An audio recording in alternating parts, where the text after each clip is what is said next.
सबकर बिजनेस ठप बा। अरे लइका न बानी जवान हो गई, छोटिया न भोला सयान हो गई। हम देखने के मौत गाँव शहर बा, शहर बा। लागता तो हर जवानी रवि का के तीसरा लहर बा। लागता तो हर जवानी रवि के तीसरा लहर बा। अरे ई का कह देला? आवला तो थरिया बजा दे।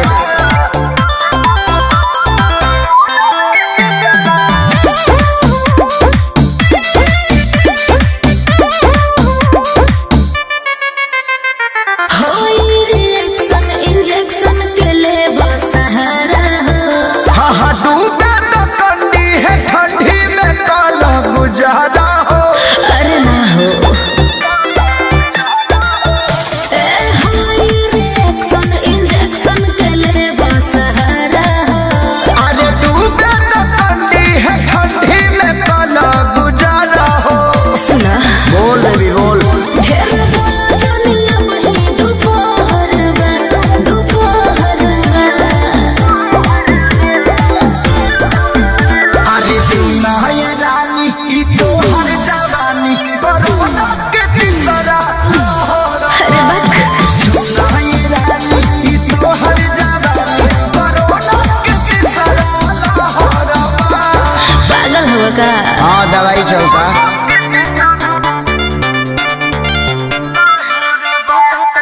Music by Arya Sharma.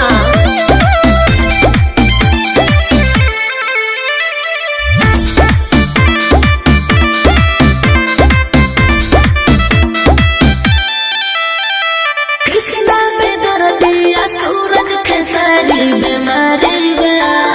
बुझ परेशानी बेचैनी में बानी लाचारी बा। ओ काहे हो? लइके बुझा ए जी कृष्णा पे दर्दिया सूरज खेसारी बीमारी बा। अरे बुझ परेशानी बेचैनी में बानी लाचारी बा।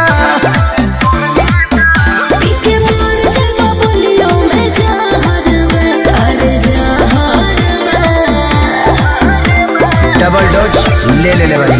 सुना ये रानी तोहरो जवानी कोरोना के तीसरा लहर। सुना ये रानी तोहरो जवानी कोरोना के तीसरा लहर।